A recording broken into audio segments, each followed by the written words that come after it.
우리는 신앙생활을 하면서 우리가 하나님을 소개할 때가 있습니다. 우리가 믿는 하나님은 사랑의 하나님이시죠. 좋으신 하나님이시죠.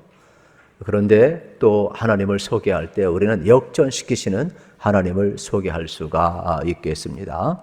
역전이라는 말은 여러분 사전적인 의미로 보면 형세가 어떤 뒤집힘 또 뒤집음 이러한 뜻이 있다고 합니다. 우리가 스포츠를 좋아하는 이유 가운데 하나가 뭐냐면 역전성이 많이 있어요. 얼마나 쾌감이 있고 좋은지 몰라요. 야구 같은 경우도 여러분 뭐라고 그럽니까? 9회 말 투아웃부터 시작이라고 그러죠.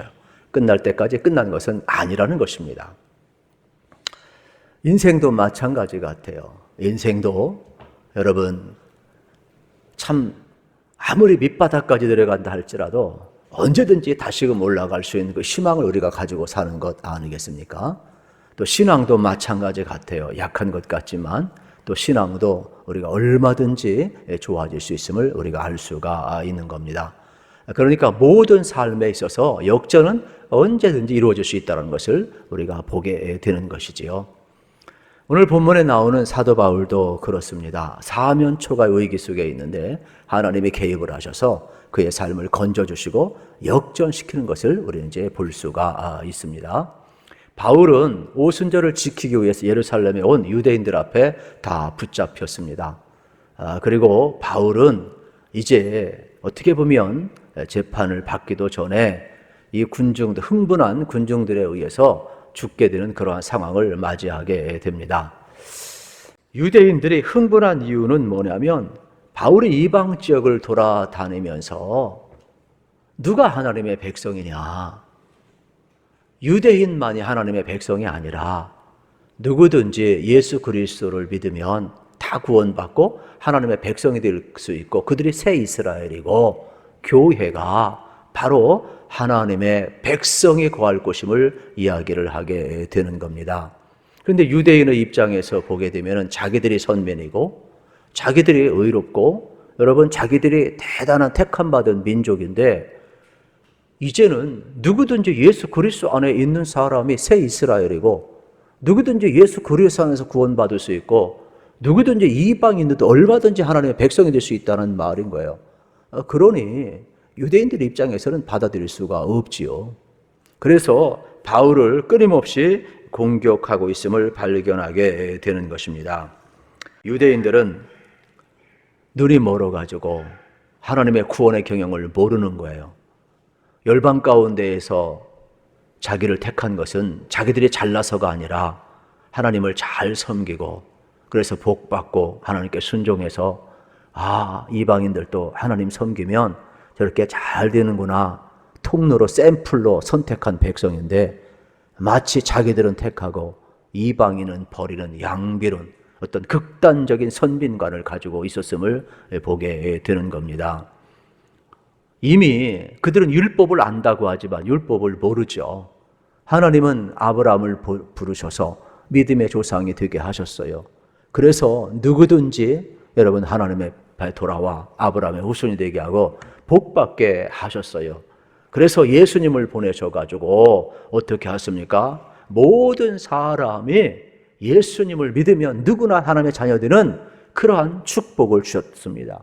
이 구원의 경영을 알았기에 눈이 여러분 뜨이지 않았던 바울도 눈이 뜨이고 나서 예수 그리스도를 통하여 모든 사람이 구원받기 원하는 그래서 유대인뿐만 아니라 이방인을 향하여 복음을 들고 나갔던 바울의 모습을 지금 유대인들은 이해를 못하는 거예요. 하나님의 구원의 경영을 이해를 못하고 있음을 볼 수가 있는 겁니다. 그래서 바울이 이야기를 하는 겁니다. 여러분, 나도 여러분과 같이 생각했었습니다. 그런데 내가 주님 만나고 눈이 뜨이고 나니까 아닙니다. 우리를 먼저 택한 것은 이방인을 구원하기 위함입니다. 내가 그 증거입니다. 주님께서 나보고 이방을 향하여 가라고 하는데 내가 무슨 수로 이방을 향해서 안 갑니까? 나는 그저 순종했을 뿐입니다. 그런데 놀라운 일이 벌어지죠. 이야기를 잘 듣고 있다가 23절에 보니까 큰 소동이 일어나요. 떠들며 옷을 벗어 던지고 티끌을 공중에 날린다. 광기가 일어나는 거예요. 심지어는 바울을 살려두면 안 되겠다. 죽이자 난리를 치고 있습니다.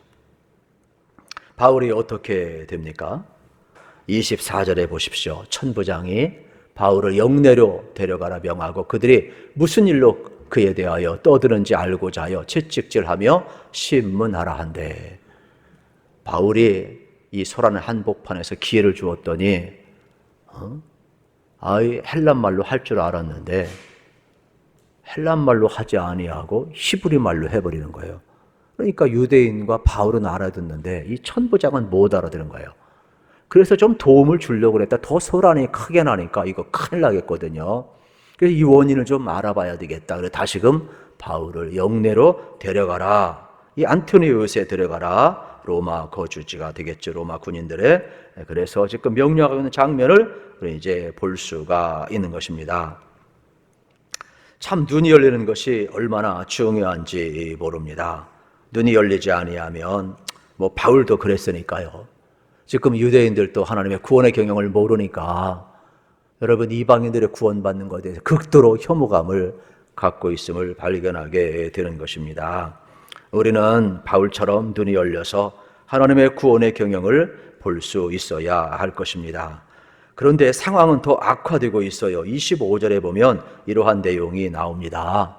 가죽줄로 바울을 매니 바울이 곁에 서 있는 백부장더러 이르되 너희가 로마 시민된 자를 죄도 정하지 아니하고 채찍질할 수 있느냐 하니, 이게 무슨 내용이냐면 이런 겁니다. 바울을 맸다. 이 프로테니오. 이것은 무슨 뜻이냐면 앞으로 그러면서 이제 테이노란 말은 이게 뻗치다 이러한 뜻이 있어요. 여러분 이거 무슨 내용이냐? 매질하게 좋은 자세로 엎드려 뻗쳐라 이러한 말이에요. 그런데 지금 매질로 맞으면 죽을 수밖에 없어요. 이 로마의 채찍은요 그냥 채찍이 아니에요. 그 채찍 끝에 이게 이 쇠붙이가 있어요. 납이 있어요. 그래서 아주 얼마나 그냥 뼛속까지 아픈지 몰라요. 살점도 때로는 이제 뜯겨져 나가게 되는 것이죠. 그래서 어떤 신학자는 그래요. 예수님이 왜 이렇게 십자가에서 빠른 시간을 운명을 하셨느냐. 너무 골고다 언덕에 오를 때 채찍에 맞은 거 너무 고통스럽고 힘이 다 빠졌다라는 거예요. 완전히 탈진 상태까지 갔다라는 거예요. 그만큼 채찍에 맞는 게 고통스러운 거거든요. 바울도 이러한 죽을 위기에 놓여 있을 때 하나님이 개입을 하셔요. 그러면서 이제 백부장에게 이야기를 합니다. 나는 로마 시민권자다. 이야기하고 있는 장면을 보게 되는 겁니다. 내가 로마 시민인데 합법적으로 재판도 받지 않는데 어찌 너희들이 나를 때리려고 하느냐.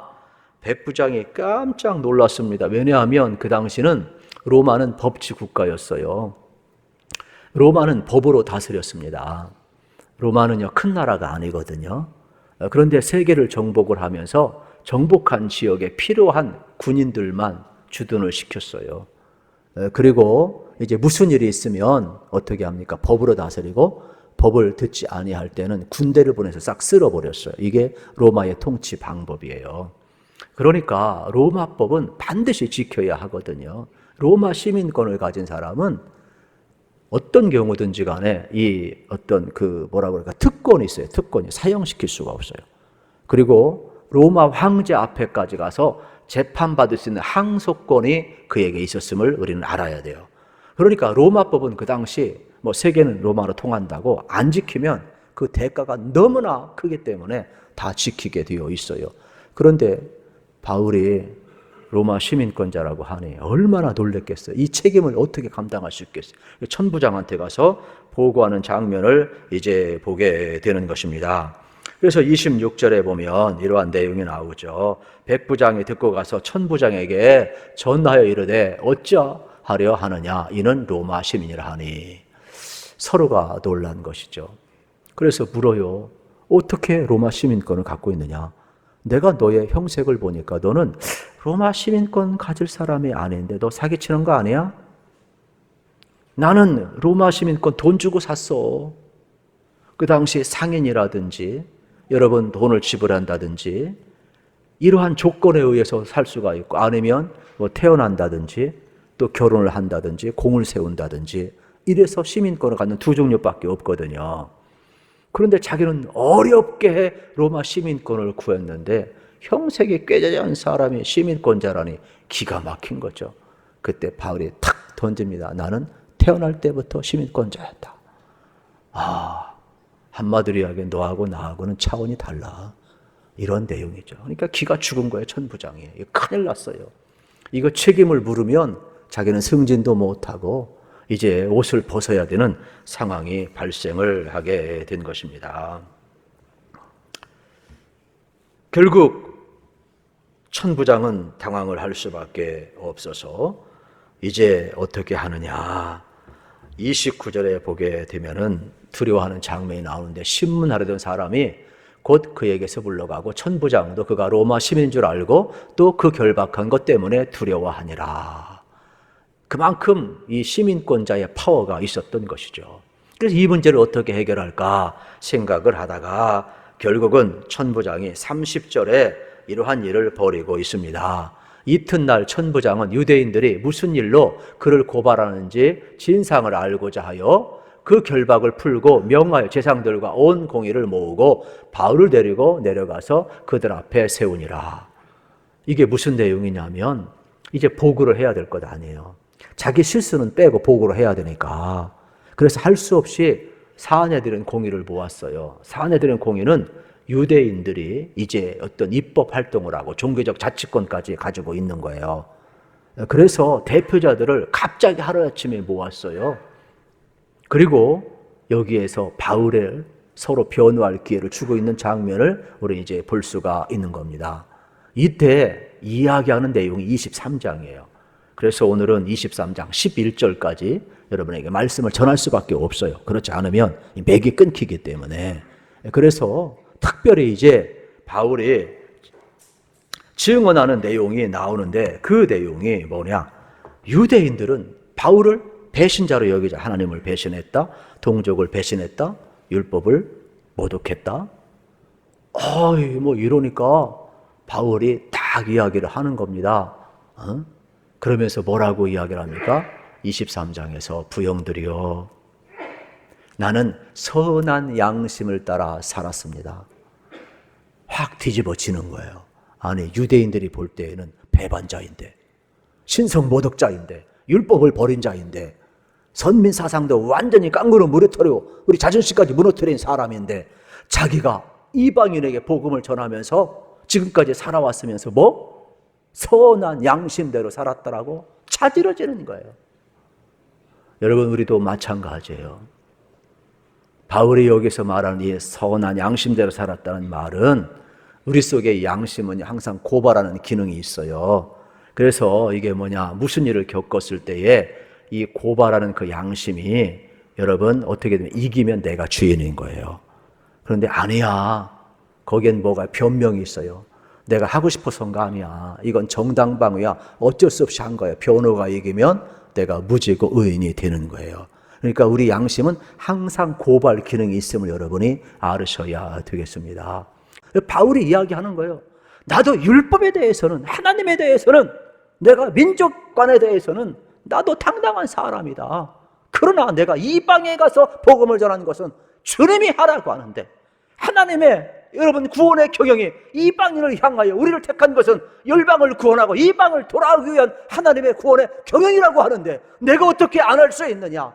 나는 주님이 찾아오셨고, 나는 그 주님이, 우리가 그토록 핍박하고 거부했던 그 주님이 우리를 위해 십자가에 죽으셨고, 그분이 우리의 모든 죄를 용서했고, 그분 안에 구원이 있고 참 생명이 있고, 누구든지 다 하나님 백성이들은 구원의 통로가 있다고 나는 경험하게 되고 깨닫게 되었다는 것이.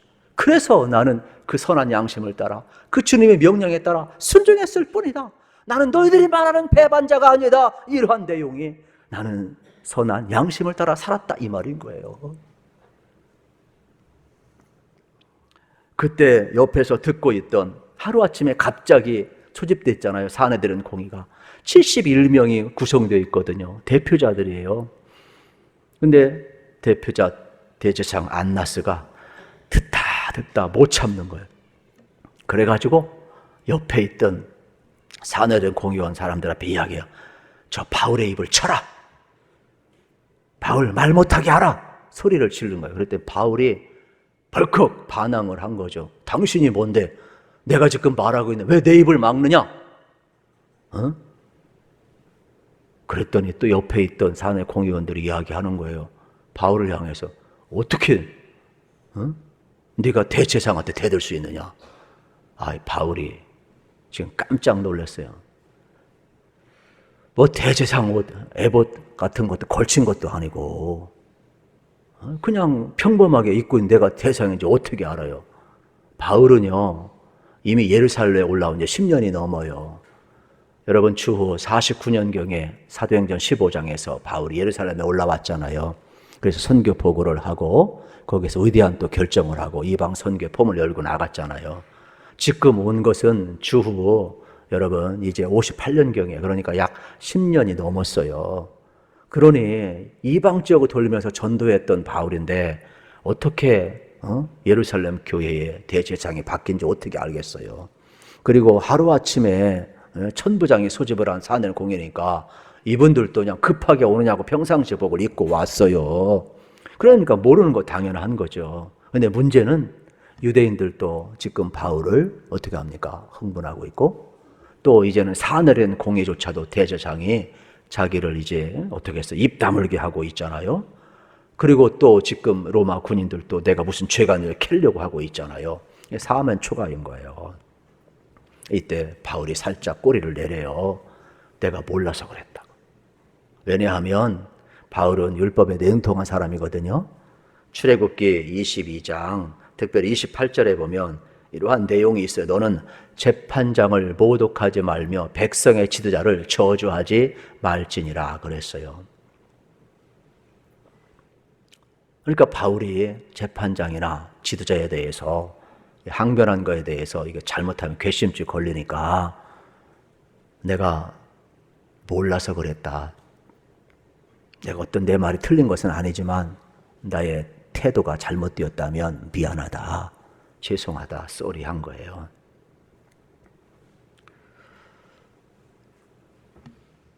그런데 이러한 사건이 있은 후에 여러분 하나님께서 구원의 경영을 이루기 위해서 바울에게 또 지혜를 주시는 장면을 보게 되는 것이죠. 이 사내들인 공회 71명의 구성은 양대 산맥이 있는데 하나는 사두개파 사람들이 반, 하나는 바리새파 사람들이 반이 되겠죠.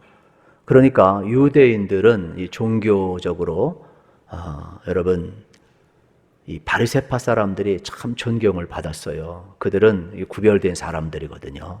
그래서 성경도 연구하고 성경도 가르치고 하나님 앞에 구별된 생활도 하고 권력은 갖지 않았지만 종교적으로 신앙적으로 아주 구별된 생활하고 백성들 앞에 존경받던 사람이에요.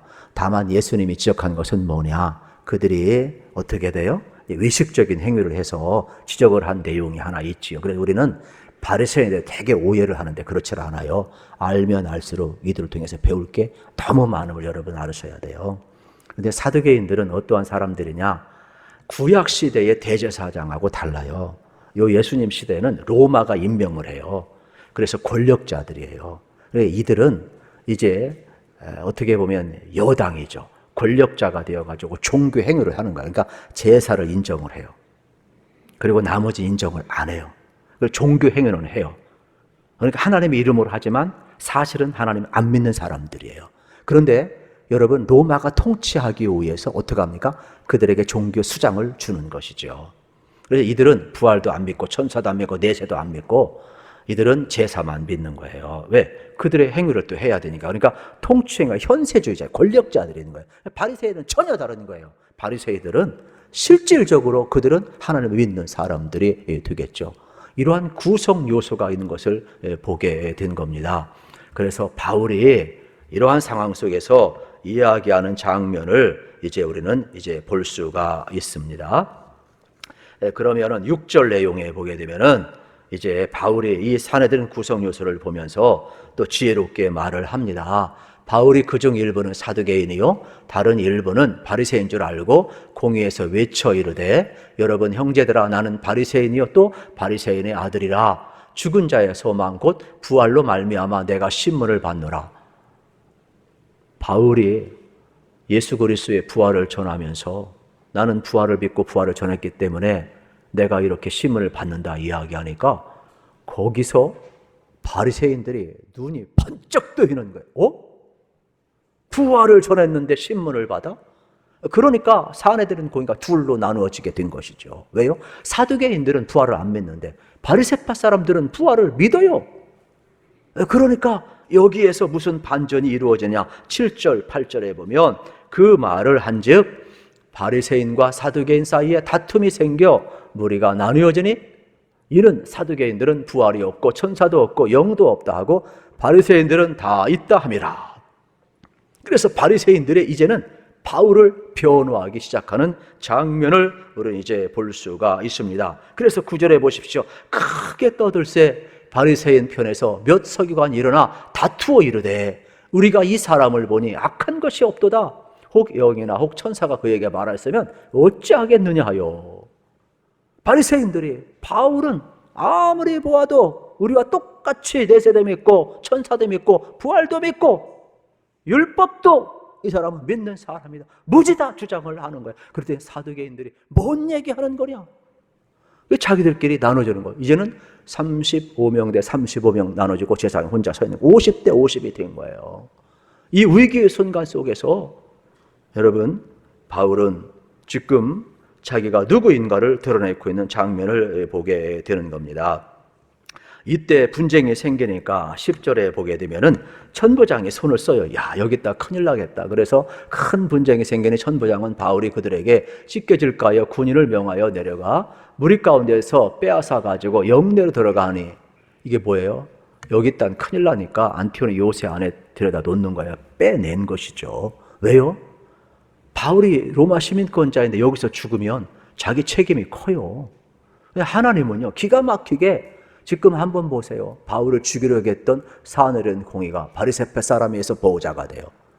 오히려 치안을 담당했던 여러분 이 천부장을 통하여서 바울이 또 보호가 되는 것이죠. 그러니까 바울은 이 죽음의 위기 속에서도 순간순간 하나님이 개입하셔서 어떻게 그를 건져내는가를 우리에게 지금 보여주고 있음을 보게 되는 것입니다.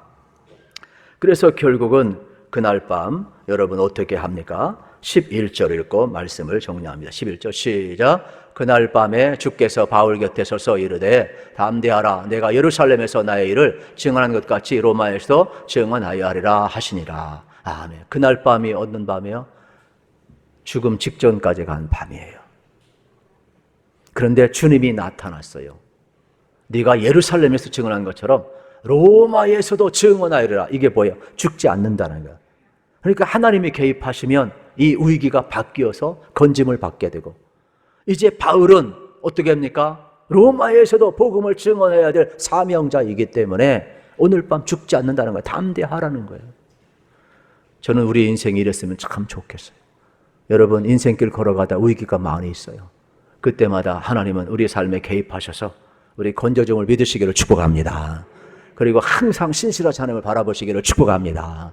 만약에 우리 유대인들처럼 잘못된 선민과 사상이 있다면 깨트려 버려야 돼요. 눈이 감겨져 있다면 뜨여야 되는 것이죠. 하나님은 아브라함을 부르시고 열방이 돌아오게 한 우리를 먼저 택하셔서요. 누구든 예수님을 통하여 다 구원받게 하기 위해서 우리를 택해 주셨음을 기억하셔야 돼요. 어떠한 상황이 있든지 간에 여러분의 삶을 반전시키시고 여러분의 삶을 복되게 이끌어 가시는 하나님 앞에 꼭 붙들려서 귀하게 쓰임 받을 수 있기를 우리 주님의 이름으로 축복합니다.